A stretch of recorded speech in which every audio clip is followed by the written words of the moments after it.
देश सङ्कटमा परेको छ। सङ्कट होला, केपी ओलीलाई पर्या होला, प्रचण्डलाई पर्या होला, माधव नेपाललाई पर्या होला। देशलाई कहाँ सङ्कट पर्यो, केमा सङ्कट? तपाईँहरूलाई केमा सङ्कट पर्यो भन्नुहोस् त? केमा सङ्कट पर्यो? तनखा आएन कि, जागिर गयो कि, केमा सङ्कट पर्यो तपाईँहरूलाई? मजदुरलाई केमा सङ्कट पर्यो, किसानलाई केमा सङ्कट पर्यो, संविधानलाई केमा सङ्कट पर्यो, व्यवस्थालाई केमा सङ्कट पर्यो? राम्रो नबिजे पनि सङ्घीय लोकतान्त्रिक गणतन्त्रको रक्षा, अघि मैले भर्खर सुने, सङ्घीय लोकतान्त्रिक गणतन्त्र खतरामा पर्यो भनेर यो बाँचोस् भनेको थियो अरे, खतरामा पर्यो अरे सङ्घीय लोकतान्त्रिक गणतन्त्र। के भएछ?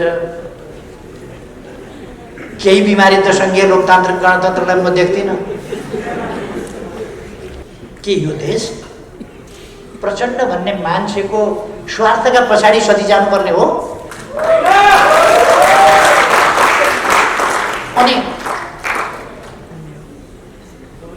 एउटा मान्छेहरूले भन्ने गरेका छन्, लेख्ने गरेका छन्, आधा आधा भनेको थियो, खोइ आधा आधा। अनि त्यो आधा आधा भन्ने कागज बिचैमा प्रचण्डले च्यातेर कार्यकारी चाहियो भनेर कार्यकारी लेखाएर 5 वर्षै तपाईँ गर्नुहोस् भनेर अर्को कागज गरे होइन? त्यो पहिलेको कागज च्यात्या होइन? समृद्ध नेपाल सुखी नेपाली नारा होइन, गन्तव्य हो। समृद्ध नेपाल सुखी नेपाली हाम्रो साकार हुन सक्ने आकाङ्क्षा हो, जसलाई हामी साकार पारेर छोड्छौँ, निकालेर पेलेर मिचेर या गुलाले मिचेर मिच्ने बानी पर्यो क्या, पल्किया मिच्न। जे गरे पनि हुने, जे गरे पनि हुने। उहाँहरूको बानी के पर्यो भने विनाश गरे पनि हुने, ध्वस्त गरे पनि हुने, भत्काए पनि हुने, लुटे पनि हुने, मारे पनि हुने, कुटे पनि हुने, काटे पनि हुने, जे गरे पनि सयतामा होका गरेको छ, जुरो भल्लाएको छ, हिँडेको छ आफै। त्यो भएको हुनाले बानी बिग्रिएको, अब त्यो चल्दैन। प्रचण्डजी ती दिन गए। एउटा समय थियो, म मात्रै बोल्छु। किन हटाउनुहुन्न? अहिलेको मुख्य काम नै केपी ओली हटाउनु हो। किनभने यहाँ त देश विकास गर्न थालिसक्यो केपी ओलीले। टनेल बन्दैछ यहीँ, यो टनेल त 2 वर्षमा पुरा हुन्छ। 26 किलोमिटर बाटो 4 मिनटमा पुगिने भइसक्यो। यस्तो गर्न दिइरहनुहुन्छ मन्त्रीजी? मोडरेटर है, तराईका समस्या पनि समाधान गर्न आँटिसक्यो, त्यो गर्न दिनुहुन्छ?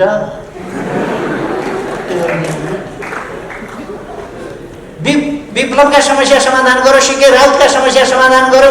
पूर्व पश्चिम राजमार्ग चौडा गर्दैछ, तुइन हटाइसक्यो, झोलुङ्गे पुलहरू बनाइसक्यो, ठुला हाइवेहरू कति बनाइसक्यो। अहिले त दिनमा लगभग 10 किलोमिटर जस्तो बाटो बन्ने स्थिति। दैनिक मेलम्चीको पानी खसाइसक्यो, छिटो हटाउनु परेन? छिटो हटाउनु पऱ्यो।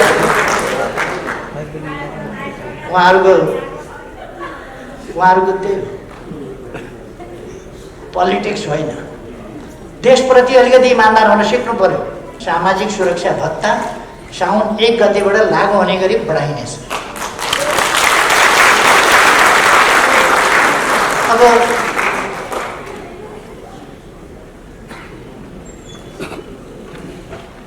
यो बुढाबुढी पनि हेर्न थाल्यो, यसरी भन्दा अपङ्ग पनि हेर्न थाल्यो। यो सरकार त छिटो हटाउनु पर्यो। नेकपा भन्ने एउटै पार्टीभित्र त्यसै पार्टीका मान्छेहरूको घिनलाग्दो महत्त्वाकांक्षा, व्यक्तिगत स्वार्थका कारणले समस्या खडा भएको होइन। अरू केही थियो? छ। अरू केही पनि छैन, त्यतिका कारण। अनि त्यस्ता मान्छेहरूका पछाडि लागेर केही हिँडेको देख्दा पनि अचम्म लाग्छ। त्यस्ता मान्छेका पछि पनि लाग्ने अचम्म लाग्छ। त्यस्ता मान्छेका पछाडि पनि मान्छे 2-4 जना हिँडेका देख्छु। के भयो? कमसेकम भयो पट्टी त खोल्नुहोस् आँखाबाट। आफ्नो मस्तिष्क, आफ्नो बुद्धि अरूलाई साप्ती नदिनुहोस् न, आफै लिनुहोस् त कमसेकम। केही मान्छेहरू देखेर त अचम्म लाग्छ। आफ्नो खोपडी अरूलाई साथ राख्न दियो भने आफू चाहिँ पछि हिँड्छ। त्यो किन गर्ने? जनताले त्यो गरिराखेका छैन। जनताले त्यो गरिराखेका छैन। तर केही मान्छे छ भोपु बजाउन सिपालु प्राय अहिले आफूलाई ठुलै हुँ भन्ने ठान्ने म रिपोर्टर्स क्लबलाई सफलताका 23 वर्षहरू पार गरेकोमा हार्दिक बधाई भन्न चाहन्छु र आगामी दिनहरू अझ बढी सफलताका हुन सकुन्,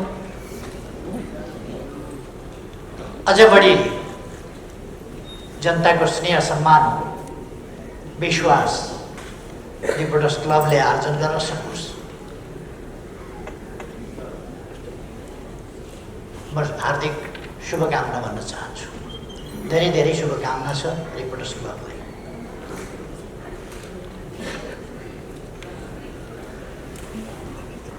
आज पुरस्कृत हुने साथीहरू सबैलाई म हार्दिक बधाई भन्न चाहन्छु। तपाईहरुको कामको, तपाईहरुको योगदानको मूल्याङ्कन भएको छ र त्यसप्रति सम्मान गरिएको छ। म खुसी व्यक्त गर्न चाहन्छु र पुरस्कृत साथीहरूलाई आगामी दिनका लागि अझ ठुला सफलताको निम्ति अझ बढी पुरस्कृत हुँदै सम्मानित हुँदै जानुहोस् भन्ने शुभकामना पनि भन्न चाहन्छु। मैले देखेसम्म, बुझेसम्म, अनुभव गरेसम्म रिपोर्टर्स क्लबले मिसन पत्रकारिता भन्दा स्वच्छ पत्रकारिता, निष्पक्ष पत्रकारितामा विश्वास गर्यो। मिसन पत्रकारिता पुरस्कार चाहिँ राखिएर चाहिँ क्या हो जस्तो लाग्छ। केही मिसन पत्रिकाहरू हुन्छ जो, केही मिसन पत्रकारिता हुन्छ जो सत्यको मतलब छैन, मिसन के गर्न खोज्या हो त्यो गरेर छोड्छ।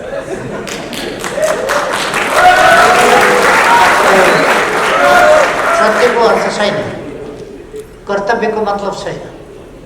त्यस प्रकारको पत्रकारिताको निकै ठुलो बिगबिगी भएका बेला त्यस्ता पत्रकारिताहरूभन्दा पृथक साँचो पत्रकारिताको साझा मञ्चको रूपमा रिपोर्टर्स क्लबले आफूलाई उभ्याएको मैले पाएको छु। त्यसकारण म रिपोर्टर्स क्लबको प्रशंसा गर्न चाहन्छु। यद्यपि म पुरस्कृत भएको छैन, होइन, म पुरस्कृत नभए पनि अरू पुरस्कृत भए पनि खुसी व्यक्त गर्न पाइयो नि। र म त पत्रकारिता नगर्ने मान्छे कहाँबाट पुरस्कृत हुन्छ। खैर, तपाईहरुले मलाई पुरस्कृत गर्नुभएको छ। डबलीमा देख्नुभयो अस्ति बुद्धिजीवीहरूको कामै हो।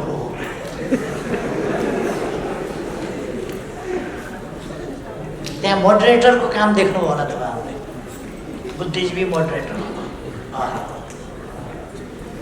क्या स्ट्यान्डर्ड थियो त्यस्तो जमानामा। त्यहाँ बोलेर सुन्नुभयो त, मैले त गर्नसम्म गरेकै हो। केपी ओलीलाई मैले अध्यक्षबाट पनि हटाएकै हो, दलको नेताबाट पनि हटाएकै हो, साधारण सदस्यताबाट पनि हटाएकै हो।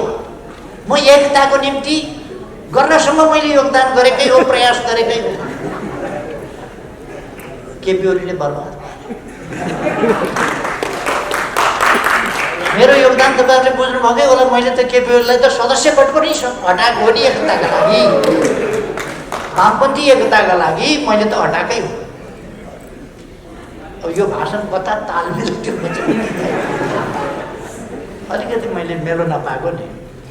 एकता भन्ने शब्दको अपमान योभन्दा बढी डबलीमा लगेर हुर्मत लिने काम। देश सङ्कटमा परेको छ। सङ्कट होला, केपी ओलीलाई पर्या होला, प्रचण्डलाई पर्या होला, माधव नेपाललाई पर्या होला। देशलाई कहाँ सङ्कट पर्यो, केमा सङ्कट? तपाईँहरूलाई केमा सङ्कट पर्यो भन्नुहोस् त? केमा सङ्कट पर्यो? तनखा आएन कि, जागिर गयो कि, केमा सङ्कट पर्यो तपाईँहरूलाई? मजदुरलाई केमा सङ्कट पर्यो, किसानलाई केमा सङ्कट पर्यो, संविधानलाई केमा सङ्कट पर्यो, व्यवस्थालाई केमा सङ्कट पर्यो? राम्रो नबिजे पनि सङ्घीय लोकतान्त्रिक गणतन्त्रको रक्षा, अघि मैले भर्खर सुने, सङ्घीय लोकतान्त्रिक गणतन्त्र खतरामा पर्यो भनेर यो बाँचोस् भनेको थियो अरे। खतरामा पर्यो अरे सङ्घीय लोकतान्त्रिक गणतन्त्र के भएछ? केही बिमारी त सङ्घीय लोकतान्त्रिक गणतन्त्रलाई म देख्दिनँ। कुनै कहीँबाट खतरा आएको त देख्दिनँ। चुनाव भएर सङ्घीय लोकतन्त्रलाई खतरा पर्छ भने त अब 20 महिनापछि त लोकतान्त्रिक गणतन्त्र सङ्घीय लोकतान्त्रिक गणतन्त्र त खतरामा पर्नै हो नि।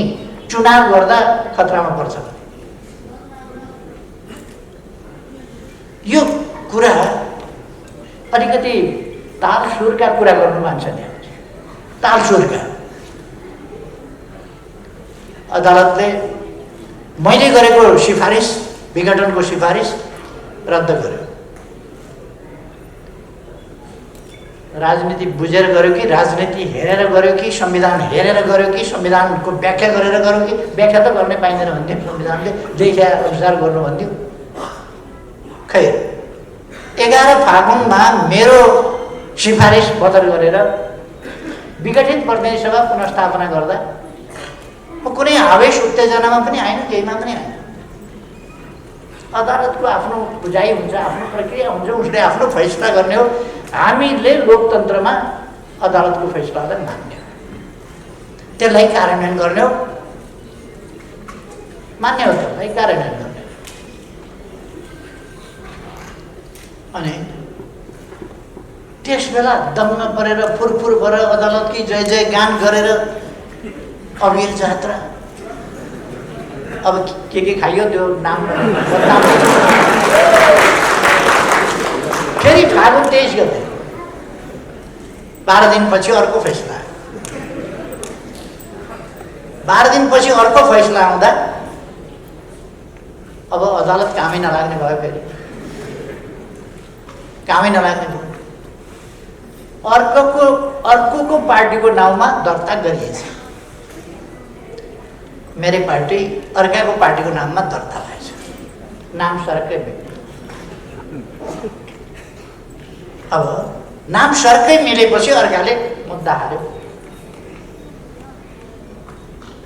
मेरै पार्टीको नामसँग ठ्याम्मै मिल्ने गरी अर्को राखेर दर्ता गरेर हामीलाई ओझेल पार्ने, हाम्रो चाहिँ अस्तित्वै समाप्त पार्ने काम हुन भएन। इन्साफ पाऊँ, न्याय पाऊँ भनेर उसले मान्यो। अदालतले फैसला गर्यो ठिकै हो, अर्काको नाममा दर्ता गर्न पाइँदैन। त्यो दर्ता खारेज भयो। दर्ता खारेज भइसकेपछि तपाईँले एउटा क्लास पास गर्नु, अर्को क्लासमा गएपछि जाँच दिनुभयो, रिजल्टमा फेल हुनुभयो भने फेल भइसकेपछि फेरि उही क्लासमा फर्किँदै उही क्लासमा फर्किन्छ नि। 8 को जाँच दिनुभयो, फेल हुनुभयो, 8मा बस्नु। दर्ता भएको थियो, दर्ता खारिज भयो, फेरि पहिलेकै ठाउँमा आयो। पहिलेकै ठाउँमा आएपछि अदालतले के भन्यो भने निर्वाचन आयोगलाई आदेश दियो, 15 दिनको म्याद दियो। उनीहरू नयाँ नाम लिएर फेरि एउटै पार्टी दर्ता गर्न चाहन्छन् भने त्यो त दर्तै भएन नि।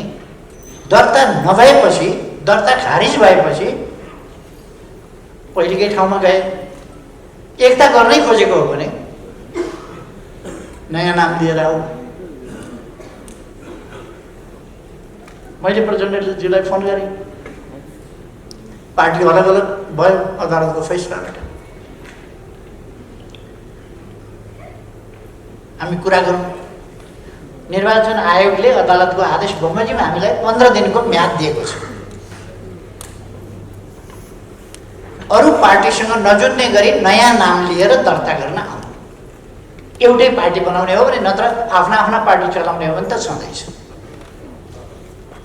एउटै पार्टी बनाउने हो भने 15 दिनभित्र दर्ता गर्न आउनु। मैले उहाँलाई फोन गरेँ, केन्द्रीय कमिटीको बैठक छ, सकिएपछि तपाईँलाई फोन गर्छु, अनि भेटेर कुरा गरौँ। एकछिनपछि अनलाइन खबर सबर आदि इत्यादिमा आयो। केपी ओलीले फोन गरेका थिए, मैले बैठक छ भने मलाई भेट्न मन थिएन, मैले टार्दिएँ, भेट्दिनँ। अनि एकता चाहिएको थियो, अदालतले हाम्रो एकता भङ्ग गरिदियो। एकता बाँकी थियो र भङ्ग गर्नु अदालतले? एकता कहीँ बाँकी थियो? जहाँ गाउँ अध्यक्ष निकालिसकेका छ, दलको नेता निकालिसकेका छ, दलको नेतालाई साधारण सदस्यताबाट पनि निकालेका छ। त्यहाँ एकता थियो भनेर ढक्क लाएर ढाँट कुरा गर्ने एकता बाँकी थियो, एकता बाँकी राखेको थियो। तैपनि मैले कुरा गर्नलाई फोन गरेँ। उहाँले त्यसलाई मजाक बनाएर अखबारबाजी गर्नु फोन गरेको थियो। मैले भेट्दिनँ, इच्छा थिएन, तर्काइदिएँ, टार्दिएँ मैले। ठिक छ नि त, आफ्नो आफ्नो पार्टी चलायो। अनि दिदा नखाने राति गएर कोल चाट्ने भने 15 दिनभित्र अर्को नाम अरूसँग नजुत्ने गरी आऊ त भनेकै छ त, गए हुन्थ्यो नि त। फोन सम्पर्क गर्दा कुरा गर्न पनि इच्छा नगरेर भाग्ने। अनि अदालतले हामीलाई फुटाइदियो। मुद्दा लडेर जाली फटा हुन्छन् गाउँघरमा, केही मुद्दा लडेर अनेक हिसाबले जाली तर्क प्रमाण अनेक पसारेर अदालतलाई गुमराहमा पारेर अर्काको बाली हडप गर्ने, अर्काको कमाई, अर्काको आम्दानी हडप गर्ने, अर्काको जिन्दगीभरिको पसिना हडप गर्ने हुन्छन्। त्यस्तै त नेकपा एमाले बनाइयो, नेकपा एमाले बनाइयो। त्यो खोसेर लाने म त छक्क परेँ। प्रचण्डले सूर्य चिन्ह मेरो हो भनेको सुन्दाखेरि पछि मन लाग्यो, प्रचण्डले सूर्य चिन्ह मेरो हो। मैले दृष्टान्त पनि दिएँ, केटाकेटीहरू कहिले कहिले अर्को बच्चाको खेलौना कति राम्रो एकछिन देऊ न भन्छ, अनि सामान दिएपछि त्यो त मेरै हो दिन्न। हुर्किसकेपछि दारी जुङ्गा फुल्न थालेपछि पनि त्यसो गर्ने। राम्रो रहेछ म पनि यसरी लिउँ न भन्ने, त्यसपछि मेरै हो। खैर, आज पुनरावलोकनका लागि जानुहोस्। अदालत कुनै मजा गर्ने ठाउँहरू दर्ता खारिज गरिदियो, पार्टी आफ्ना आफ्ना भइसके। डबलीमा बोल्ने मान्छेसँग एकता, सही कुरा गर्नुपर्छ नि। एकता गर्ने भन्यो, त्यहाँबाट सिद्ध्याउनै खोजेको सिद्ध्याउनै पर्छ।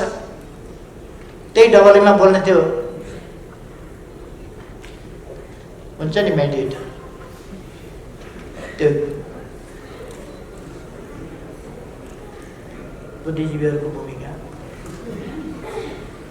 मोडरेटरको भूमिका जस्तो थियो। ती मोडरेटरहरू सोकल्ड डेमोक्रेसीका लागि कति योगदान गरेका छ, कसका स्वार्थ बोकेर कुदेका छन्, अनि माखौल उडाएका छन् डेमोक्रेसी। किन तपाईँहरू केपी ओलीलाई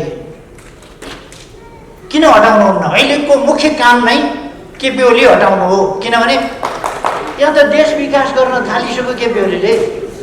टनेल बन्दैछ यहीँ, यो टनेल त 2 वर्षमा पुरा हुन्छ। 26 किलोमिटर बाटो 4 मिनटमा पुगिने भइसक्यो। यस्तो गर्न दिइरहनुहुन्छ महन्तजी, मोडरेटर है। तराईका समस्या पनि समाधान गर्न आँटिसक्यो, त्यो गर्न दिनुहुन्छ?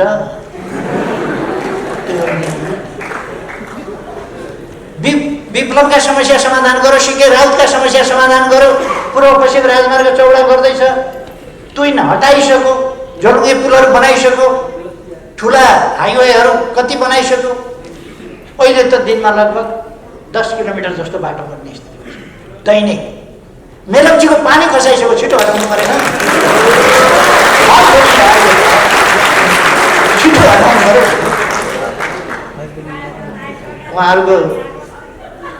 उहाँहरूको त्यही पोलिटिक्स होइन। देशप्रति अलिकति इमान्दार हुन सिक्नु पर्यो। कहाँ पर्यो देश सङ्कटमा? अघि भर्खर पनि एकजना मित्रले बोल्नु, ल वाक स्वतन्त्रता, प्रकाशन स्वतन्त्रता, कस्तो वाक स्वतन्त्रता छ? वाह, ज्याकेट खोलेर फुत्त फ्याँकिदिन पाइन्छ। कसैले नथुनेको मुख आफै टेप लाएर थुनेर आएर गर्न पाइन्छ। त्यसपछि मनपरी बोल्न पाइन्छ, बोल्न पाइन्छ भन्दै बोल्न पाइन्छ, मनपरी बोल्न पाइन्छ, लेख्न पाइन्छ, छाप्न पाइन्छ। अनि कहाँनेरि भएन स्वतन्त्रता? वाक भएन कि प्रकाशन भएन कि के स्वतन्त्रता भएन? केमा भएन? अनि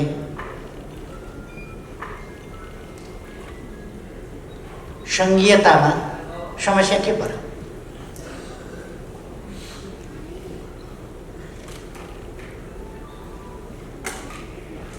मेरो विचारमा यद्यपि केही समस्याहरू, केही अनुभूतिहरू, केही फिलिङ्सका कुराहरू छन्, तर अब फिलिङ्स बाहेक भन्ने हो भने कुनै पनि प्रदेशलाई केन्द्रबाट बजेटमा कम बेस गरिएको छैन।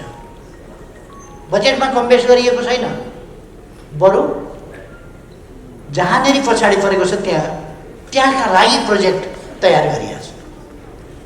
तराईको सिँचाइको लागि अब प्रदेश नम्बर 2 को सिँचाइका लागि अब 2टा प्रोजेक्ट, एउटा सुनकोशी मरिन डाइभर्सन शिलान्यास गरिसक्यौँ हामीले। अब त्यो निर्माण कार्य प्रारम्भ भइसक्यो।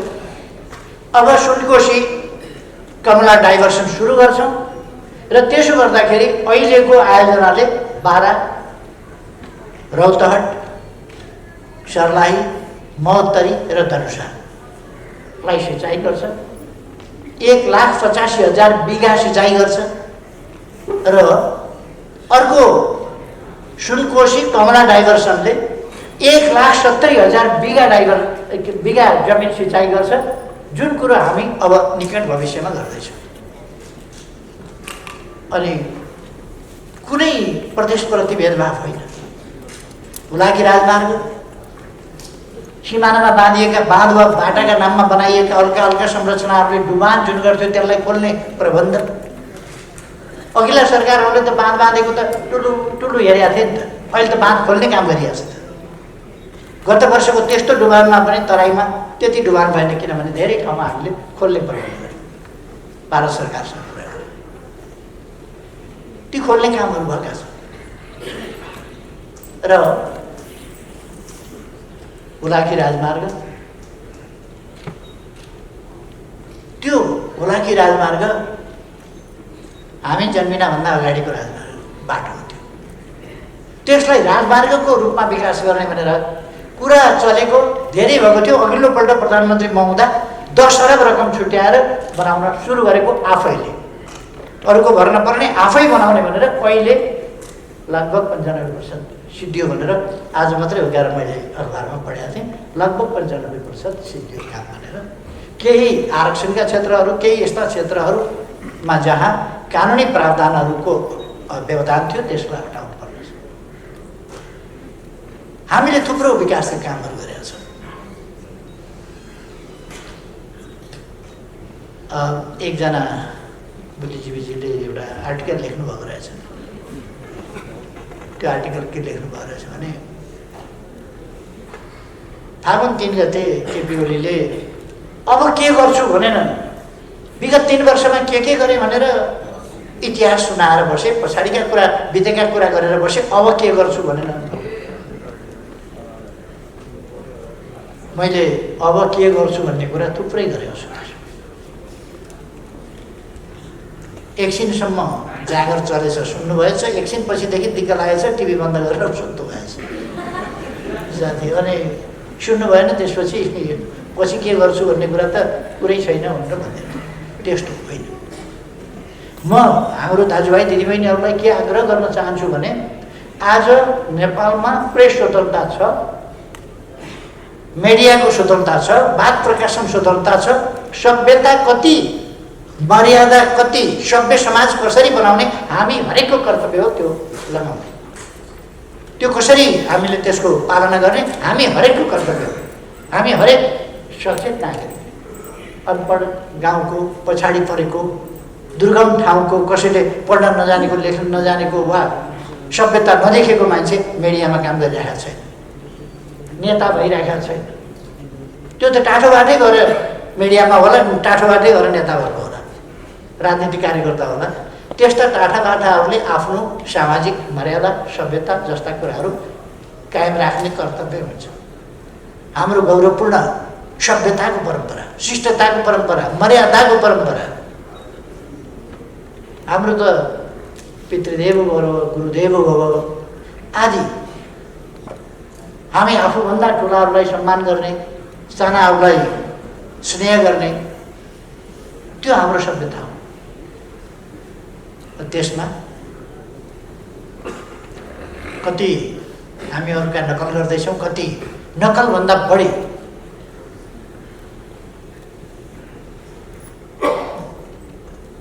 त्यो नकलभन्दा पनि अलिकति पारी नै गइरहेको छ। यी कुरा हामीले आफैले सोच्नुपर्ने अवस्था चाहिँ मलाई लाग्छ, सोच्नुपर्छ हामीले कि हाम्रो सामाजिक मर्यादाको परिपाटी, सभ्यताको परिपाटी ध्वस्त नहोस्, हाम्रो समाज एउटा शिष्ट सभ्य समाज होस् भन्ने कुरा। कुनै विदेशीले पनि हाम्रा कुराहरू पढ्दाखेरि आश्चर्यचकित भएर नेपालको एउटा कल्चरल स्ट्यान्डर्डप्रति नकारात्मक धारणा पलाउने स्थिति नहोस् भन्ने कुरा हामीले ध्यान दिन जरुरी छ।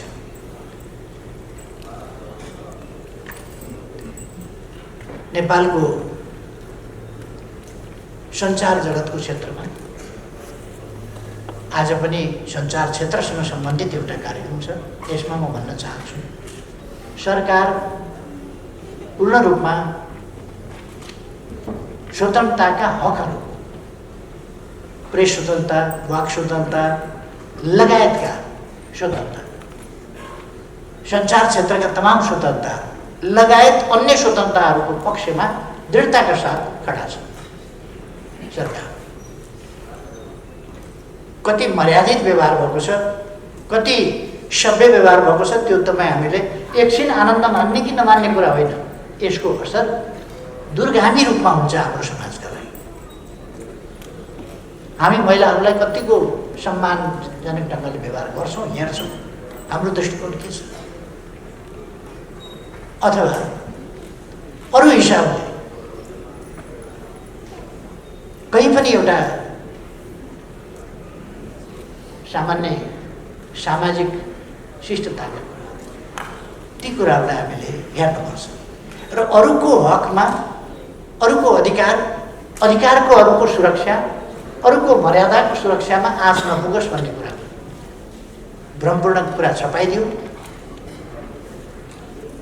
ब्ल्याकमेलिङको बाटो समात्यो, भ्रमपूर्ण कुरा छपाइदियो, मान्छेको चरित्र हत्या गरिदियो, परिवार विशृङ्खलित बनाइदियो, त्यस्तो हुन थाल्यो भने उछालिदियो।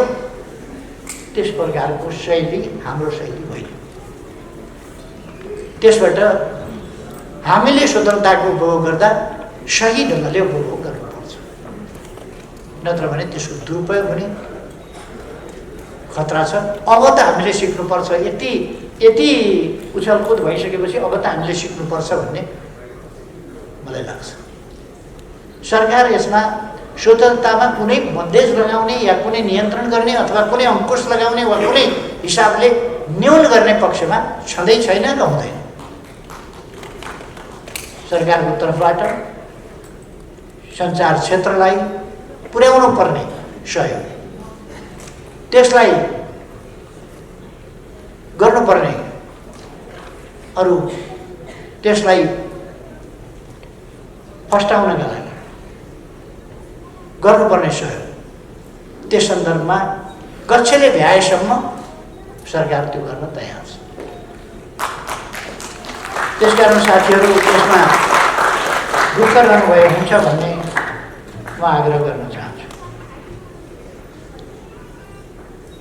केही मान्छेहरूले आज देशको राजनीतिलाई दमिल्याउन खोजेका छन् आफ्नो निज स्वार्थका लागि, केही व्यक्तिहरूको निज स्वार्थका लागि।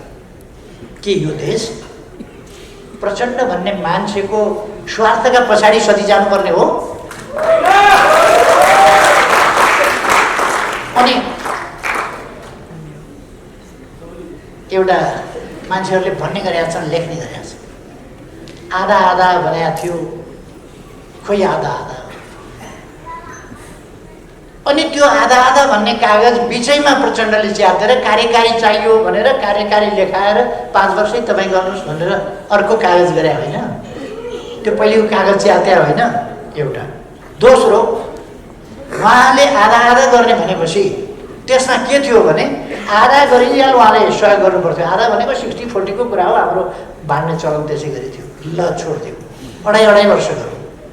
त अढाई वर्ष गर्दा तपाईँहरूले सबैले सुन्नुभयो होला। त्यसपछि पनि मैले भने अहिले चैतमा महाधिवेशन गरौँ, अध्यक्ष हुनुहोस्, को हुनुपर्छ। चैतमा महाधिवेशन गरौँ, अध्यक्ष हुनुहोस्। चैतमा महाधिवेशनको म्याद पनि तोकिया थियो नि त। तपाईँहरूलाई सबैलाई सम्झना छ। यो चैतमा महाधिवेशनको म्याद तोकिएको थियो, यही 25 गतेदेखि 30 गतेसम्म। यो 25 गतेदेखि 30 गतेसम्ममा त अध्यक्ष माधव नेपाल जसलाई अध्यक्ष हुन मन लाग्यो भइहाल्थ्यो। त्यसमा मैले त म हुन्न भनेर भनिदिएकै थिएँ। यति हतारो लाग्यो कि त्यो नागदार दिवाला पनि हात हातिवाला तुरन्तै चाहियो, अहिले चाहियो। त्यो पनि नगर्यो। मसँगै अध्यक्षमा चुनाव लडेर हारेका मान्छे महाधिवेशनबाट ल्याउनु भन्दाखेरि हुँदैन। बिचैमा हारेको मान्छे जितेको मान्छेसँग मलाई चाहियो, मलाई चाहियो, मलाई चाहियो भन्न मेरो निर्वाचन क्षेत्रको उहाँ पर्नु भएन छ। नत्र मेरो निर्वाचन क्षेत्रमा भए चुनाव पनि हारिसकेपछि मलाई चाहियो भन्न थाले। त्यस्तो मान्छे मेरो निर्वाचन क्षेत्रमा धन्न रहन्छ। नत्र भने उहाँले चाहिँ चाहियो भन्न थाले। यस्ता खालका कुराहरू माधव नेपाललाई मैले तेस्रो अध्यक्ष पनि हुनुहोस् भने अरूले उचालिदिए। कहाँ तपाईँ चाहिँ अब तेस्रो भइराख्ने, तपाईँ त ठुलो मान्छेको हो भनेपछि खान्न भन्नु। ठिक छ, पछि त प्रचण्डभन्दा पछिकै अध्यक्ष फेरि बस्नुभयो त उहाँ गएर सडकमा। त अध्यक्ष भनिनुभयो।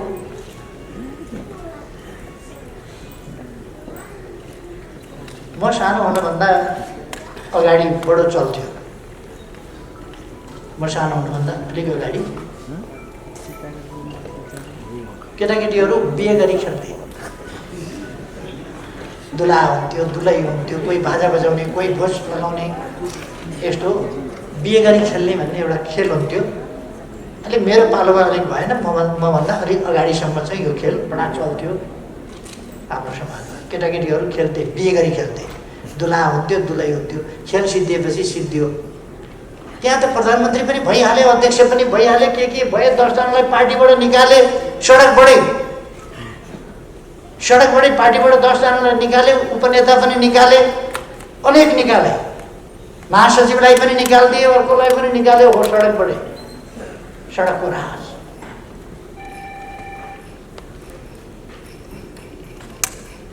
र त्यो खेल सिद्धिएपछि फेरि सिद्धियो। त्यो मैले के भनेको छु भने मलाई प्रधानमन्त्रीमै बस्नुपर्छ भन्ने छैन। तर एकाध मान्छेलाई हतारो भयो भनेर ती मान्छेको तीव्र महत्त्वाकांक्षा, व्यक्तिगत स्वार्थ, देश बनाउने उहाँहरूको कुनै कुरा होइन, कुनै कुरा छैन।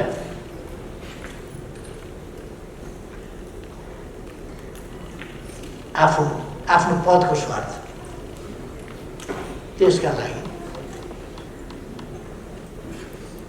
देशलाई सङ्कट परेको छ भने तिनै मान्छेहरूका कारणले परेको छ। के भएको थियो? कहाँ तानाशाही भएको थियो? पुनर्निर्माणका काम भएका थिएनन् कि यस बिचमा? अरू काम भएका थिएनन् कि? हामीहरूले खानीहरूको अन्वेषण गरेका थिएनौँ कि? खानीहरू स्थापनाका लागि अगाडि बढाएका थिएनौँ कि? शिक्षाका क्षेत्रमा, स्वास्थ्यका क्षेत्रमा काम गरेका थिएनौँ कि? यति कोभिड-19 हुँदा पनि हुन त रिपोर्टर्स क्लबको आजै लोकार्पण गरिएको संस्थागत मुखपत्र, त्यसमै पनि नागरिकले आफैले पैसा तिरेर परीक्षण गराउनु पर्ने, आफैले पैसा तिरेर उपचार गराउनु पर्ने भन्ने गलत तथ्याङ्क प्रस्तुत गरिएको छ। सरकारले परीक्षणको पैसा सरकारले तिरेको छ। अब कहीँ कतै गएर तपाईँले सरकारले नदेख्ने ठाउँमा गएर परीक्षण गराउनु भयो, निजीतिर गएर कतै परीक्षण गराउनु भयो भने त निजीले त लिन्छ होला।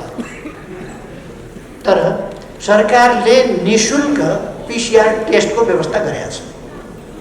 सरकारले निःशुल्क उपचारको प्रबन्ध गरेको छ। सरकारले निःशुल्क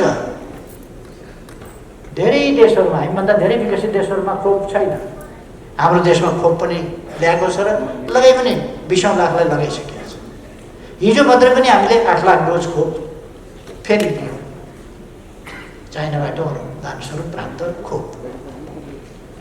अनुदानमा प्राप्त भएको त निःशुल्क लगाइदिने नै भयो।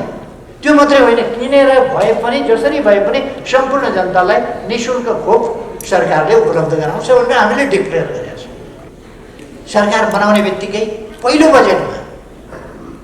बजेटमा यो किन गरिएन, त्यो किन गरिएन, ज्येष्ठ नागरिक भत्ता किन बढाइएन भनेर धुम मचायो पहिलो बजेटमै।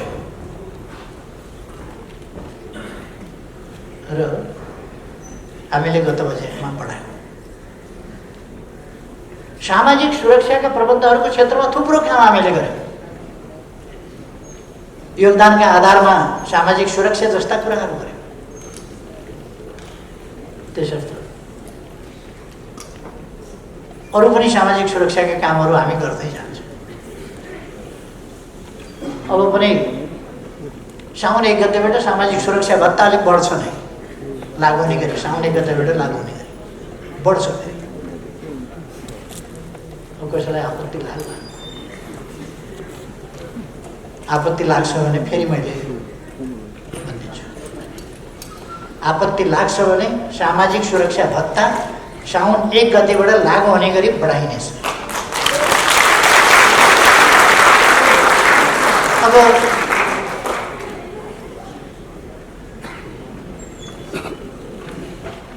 यो बुढाबुढी पनि हेर्न थाल्यो, यसरी अन्त अङ्ग पनि हेर्न थाल्यो। यो सरकार त छिटो हटाउनु पऱ्यो, साउन 1 गतेदेखि त फेरि बढाएर लागु गर्ने भनिसक्यो।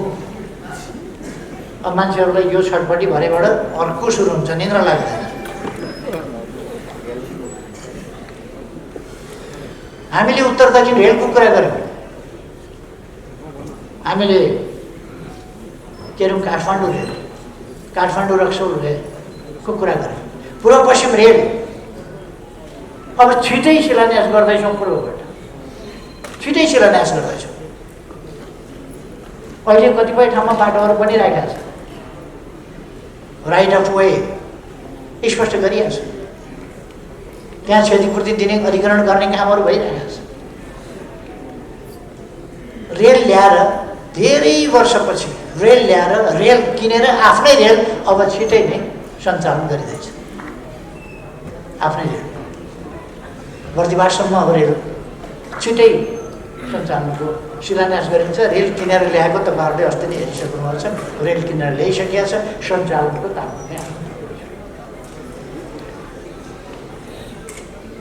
हाइवेहरू मध्य पहाडी राजमार्ग, मध्य भण्डारी राजमार्ग, पूर्व पश्चिम राजमार्ग, हुलाकी राजमार्ग, पूर्वदेखि पश्चिमसम्म सिमाना, दक्षिण सिमानाको छेउ अलिक माथि, त्यसभन्दा अलिक भित्रबाट र मध्य पहाडबाट र तीसँग लिङ्क गर्ने अरू बाटाहरू, राजमार्गहरू, जसले गर्दा यातायातलाई अब नेपाल कहीँ पनि खासै दुर्गम रह्यो भन्ने स्थिति नरहने गरी, कहीँ पनि दुर्गम नरहने गरी।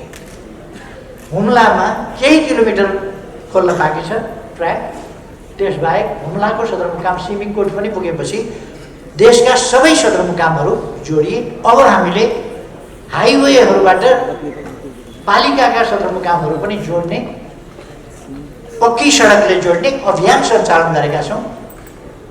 केही बुद्धिजीवीले टिप्पणी गरे पाइयो, यो सदरमुकाम जोड्ने एकैचोटि 309 अस्पताल, कहिले अस्पताल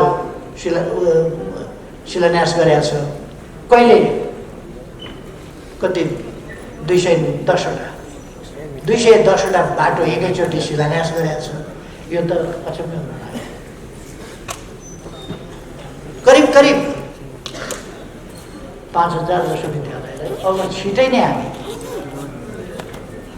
5 अरबभन्दा बढी रकम विद्यालयको पूर्वाधार विकास लगायतका काममा छिटै नै तुरुन्तै वितरण गर्दैछौँ। 5 अरबभन्दा बढी रकम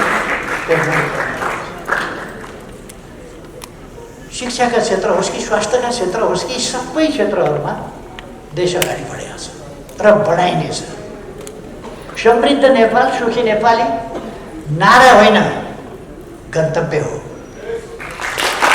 समृद्ध नेपाल सुखी नेपाली हाम्रो साकार हुन सक्ने आकांक्षा हो, जसलाई हामी साकार पारेर छोड्छौँ, निकट गर्छ।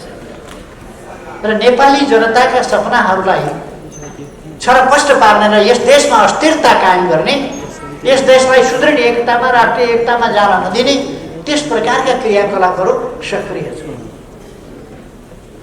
यसपल्टको अस्थिरता के कारणले भएको अस्थिरता? नेकपा भन्ने एउटै पार्टीभित्र त्यसै पार्टीका मान्छेहरूको घिनलाग्दो महत्त्वाकांक्षा व्यक्तिगत स्वार्थका कारणले समस्या खडा भएको होइन। अरू केही थियो? छ। अरू केही पनि छैन, त्यतिका कारणले। अनि त्यस्ता मान्छेहरूका पछाडि लागेर केही हिँडेको देख्दा पनि अचम्म लाग्छ। त्यस्ता मान्छेका पछि पनि लाग्ने अचम्म लाग्छ। त्यस्ता मान्छेका पछाडि पनि मान्छे 2-4 जना हिँडेका देख्छु। के भयो?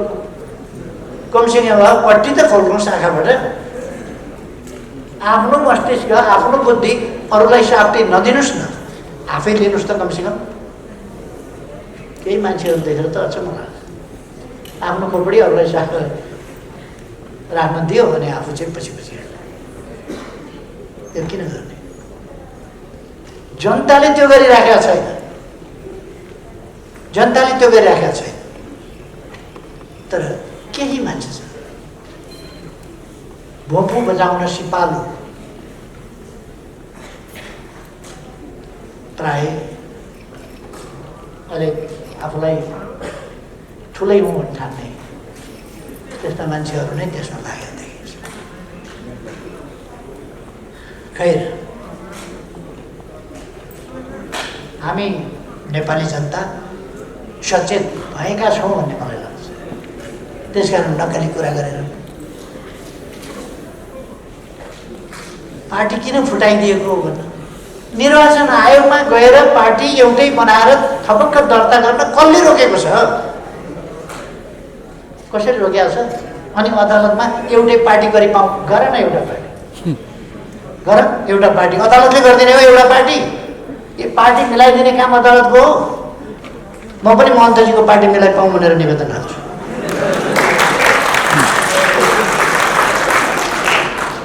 अब उहाँ र नमिल्ने अदालतमा गएर महन्तजीको पार्टी मिलाइ पाउँ, यो कुनै राजनीति भयो? यो मिल्ने हो भने प्रचण्डजी, मिल्न खोजे हो भने मिल्ने बाटो हिँड्नुहोस् न तपाईँ। डबलीको भाषा बोलेर एकताका डिङ आँक्ने, गफ दिने, डबलीका भाषा बोलेर बेकारका उल्टा फाल्टा कुरा नगरेको भेष। नमागे न्याय दियो अदालतले भनेर तपाईँले नमागेको दियो होला। तपाईँले त अर्काका नाममा पार्टी दर्ता गर्नुभएको थियो। ऋषि कटेललाई त मागेकै दियो नि त। अनि दुईटा झगडिया मध्ये दुईटैलाई मागेको, एउटी मान्छे घाम, अर्की मान्छे पानी। अब त्यसमा दुईटैलाई घाम पनि पानी पनि कसरी दिने? ऋषि कटेललाई मागेको न्याय दियो, प्रचण्डलाई मागेको न्याय दिएन अरे, नमागेको न्याय दियो अरे। उहाँहरूले नमागेकै हो। अर्काका नाउँमा पार्टी दर्ता गरेर पेलेर मिचेर या गुलाले मिचेर मिच्ने बानी पर्यो क्या, पल्किया मिच्न। जे गरे पनि हुने, जे गरे पनि हुने। उहाँहरूको बानी के पर्यो भने विनाश गरे पनि हुने, ध्वस्त गरे पनि हुने, भत्काए पनि हुने, लुटे पनि हुने, मारे पनि हुने, कुटे पनि हुने, काटे पनि हुने, जे गरे पनि सयकमा होक्का गरेको छ, जुरो भर लागेको छ, हिँडेको छ आफै। त्यो भएको हुनाले बानी बिग्रिएको। अब त्यो चल्दैन प्रचण्डजी, ती दिन गए।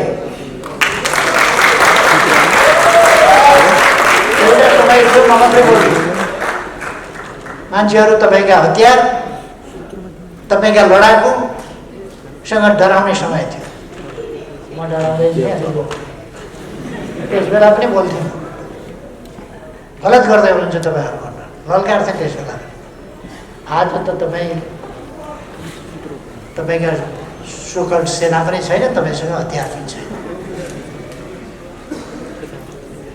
ती दिन त गए त। अब हाम्रो गाउँमा एकजना हजुरबा हुनुहुन्थ्यो, छेलो भन्ने खेल हुन्थ्यो, ठुल्ठुलो ढुङ्गो टिपेर फ्याँक्ने खेल। अनि हजुरबाले भैँस सम्झिनु भएछ। यत्रो ढुङ्गो त म त्यहाँ पर फालिदिन्थेँ, कहिले आएर त केटा हो ढुङ्गोसँग मात्रै यसो गरेर हल्लाउनु भने फुल त फ्याँक्दा कम्मर सड्कियो क्या। उहाँले आफू बुढो भएको थाहा पाउनु भएन छ। भैँसै सम्झिएर छेलो फाल्न खोज्दा कम्मर सड्कियो। म प्रचण्डजीलाई उमेर सम्झिन आग्रह गर्न चाहन्छु। उहिले सम्झिएर छेलो फ्याँक्न नखोज्नुहोस्, ढाड सड्किन्छ। त्यो जमाना गयो।